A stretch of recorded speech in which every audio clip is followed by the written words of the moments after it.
پڑھی گئی صحیح بخاری کی آخری حدیث ہے.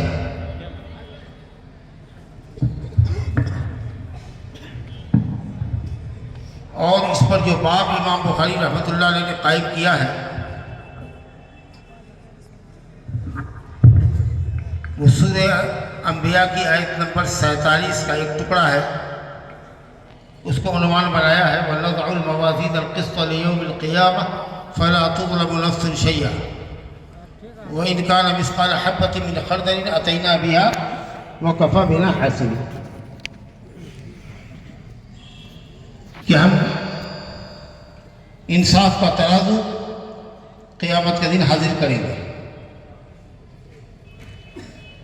گویا ایمان بالمیزان کو ثابت کرنا ہے اور یہ اہل سنت والجماعت کا متفق علیہ عقیدہ ہے کہ اللہ رب العالمین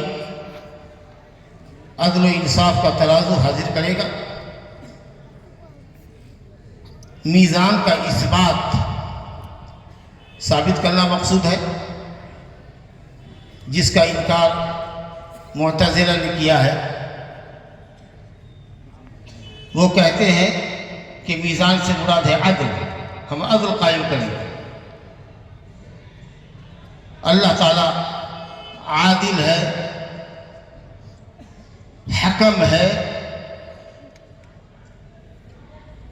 لیکن میزان کا معنی عدل قائم کرنا یہ کتاب و سنت سے انحراف ہے.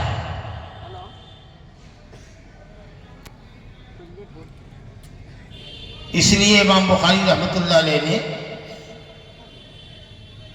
قرآن مجید کی اس آیت کے ٹکڑے سے جو میزان کے اوپر نص صریح ہے ذکر کیا ہے اور باطل فرقے پر رد کیا ہے.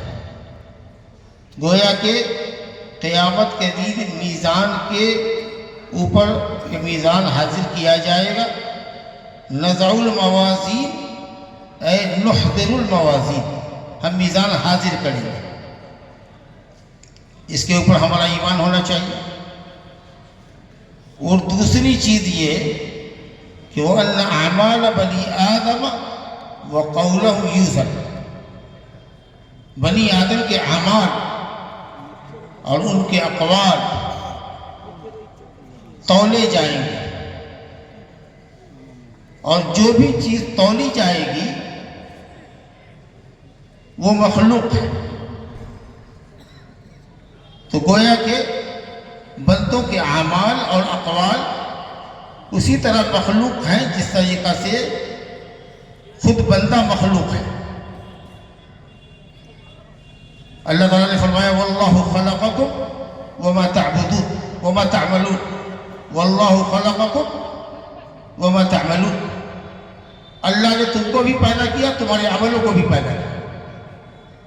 تو تم اور تمہارے سارے اعمال، نماز، روزہ، حج، زکوٰۃ، تلاوت، ذکر، تسبیح وغیرہ، یہ سب مخلوق ہے. اللہ کا کلام غیر مخلوق. اللہ کا کلام کرنا اس کا فعل، اور کلام اللہ تعالیٰ کی صفت ذاتیہ، اور کلام کرنا اللہ تعالیٰ کی صفت فعلیہ. یہ تو غیر مخلوق ہے. لیکن عبادات کرنا، قرآن مجید کی تلاوت کرنا، ذکر و اذکار کرنا، میں کم کروں، یہ سارے اعمال جو ہم سے سرزد ہوتے ہیں، تلاوت، ذکر و اذکار، یہ سب چونکہ مخلوق سے سرزد ہوتے ہیں اس لیے یہ سب مخلوق ہے. جبکہ معتزلہ جو تقدیر الہی کے منکر ہیں، تقدیر کے باب میں منکر قدر ہیں، اور اسماء و صفات کے باب میں معطلہ ہیں، اللہ تعالیٰ کے اسماء و صفات کا انکار کرنے والے ہیں. وہ اس بات کا بھی انکار کرتے ہیں کہ اللہ تعالیٰ بندوں کے افعال کا خالق نہیں ہے. اللہ نے بندوں کو پیدا کیا، لیکن بندے جو کام کرتے ہیں بندہ خود اس کا خالق ہے. اس طریقہ سے انہوں نے دو خالق ثابت کیے. اللہ بھی خالق ہے اور بندہ بھی اپنے افعال کا خالق ہے، اس لیے اس کو کہا گیا القدریۃ مجوس هذه الامة، اس امت کے مجوسی ہے، کیونکہ جو مجوسی تھے کفار وہ دو خدا کے قائل تھے، ایک خالق خیر تھا، ایک خالق شر تھا۔ اسی طریقہ سے یہ معتزلہ کہتا ہے کہ اللہ بندے کا خالق ہے اور بندہ اپنے افعال کے خالق ہے،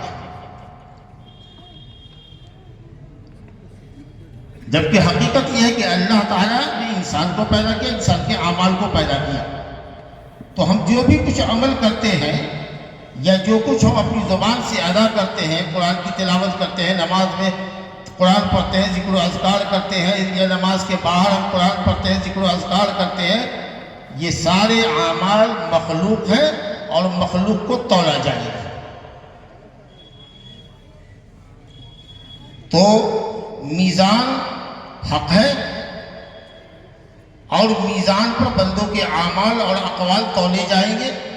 گویا قول بھی ایک عمل ہے، قول بھی ایک عمل ہے جو ہم جیسا کہ ذکر کیا گیا ہے کہ تولے جائیں گے۔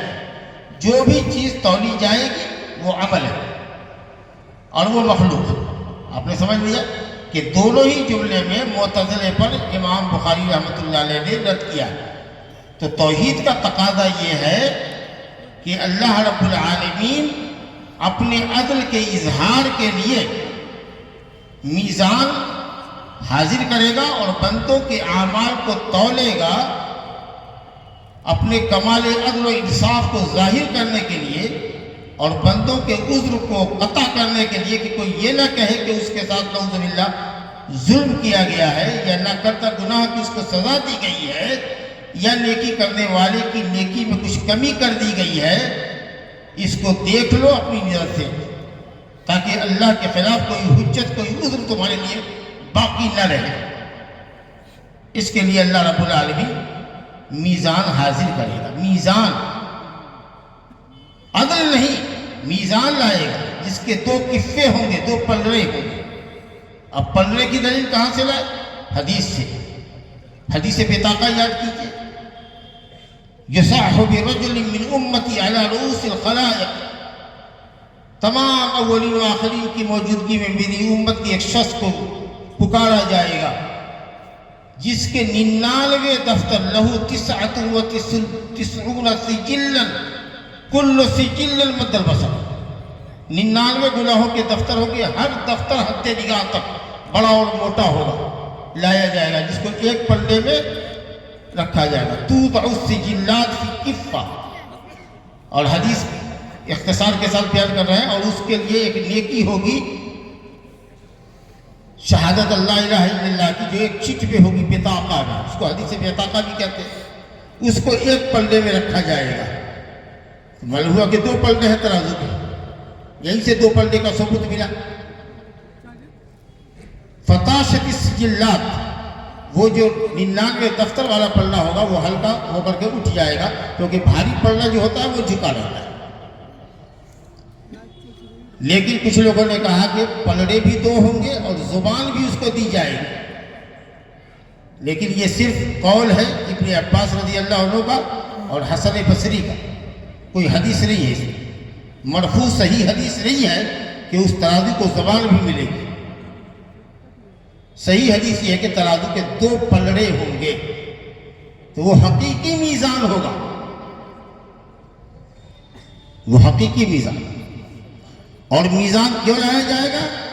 کہ اس پر نیکی اور بدی تولی جائے، اعمال اور اقوال تولے جائے۔